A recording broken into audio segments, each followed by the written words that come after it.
অসাধারণ অসাধারণ, এগুলো মানে ট্যালেন্ট সবার মধ্যে থাকে না। কখন থেকে করছি জানেন? কখন থেকে? সকাল 7টা থেকে। সকাল 7টা থেকে এইভাবে? দুবার গেলাম।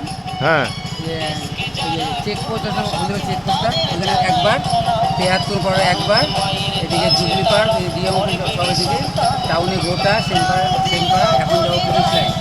অসাধারণ সত্যি, 12 ঘন্টা করবো আজকে। আপনাকে স্যালুট সত্যি, মানে এত সুন্দর ট্যালেন্ট, দারুণ দারুণ, খুব ভালো। অনেক কঠিন দাদা, আমি অনেক পরিশ্রম করে এটা করেছি। দেশের গর্ব সত্যি, অসাধারণ, এই যে গান চালাচ্ছি দেখেন, দারুণ দারুণ। আমি এটা মন থেকে করছি দেখেন।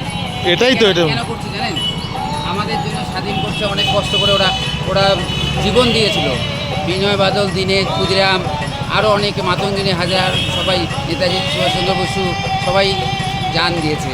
কিন্তু আমি চিন্তা করি যে আমি তো এখানে নাগরিক, আমরাও তো এখানে থাকি কত আরামে, কিন্তু তারা তো জীবন দিয়েছে দেশের জন্য, তার জন্য কি একদিন আমরা করতে পারি না? একদম একদম একদম, দারুণ দারুণ, ঘর ঘর মেয়ে দারুণ চিন্তা সবার ভাবনা, জন্য দারুণ। আমি এটা করছি কেন জানেন? যে মাথায় নিয়ে ওনাকে আমি স্যালুট জানাতে চাই, মাথায় নিয়ে ছেড়ে দিয়ে, মানে আমার ইচ্ছা যে এরকম করে সবাই যেন করে। মানে আমরা একটা দিন তো করবো না, এই আমাদের আজকের দিনে দেশ স্বাধীন হয়েছে, কতজনের জীবন গেছে, একদম। কত মার কোল খালি হয়েছে। এবার আমরা তো একটু আমাদের করা উচিত। এই ব্যাপারে আমাকে কেউ না বললো, আমি নিজের থেকে চলে আসি। না না, দারুণ, এটা বলার কোনো দরকার নেই, সবাই আসতে পারে, তাই না? নমস্কার, আমার নাম অসাধারণ, খুব বিশ্বনাথ ভালো সেন। লাগলো সত্যি। আসি, ফেসবুকে যাবেন তো? হ্যাঁ। ঠিক আছে।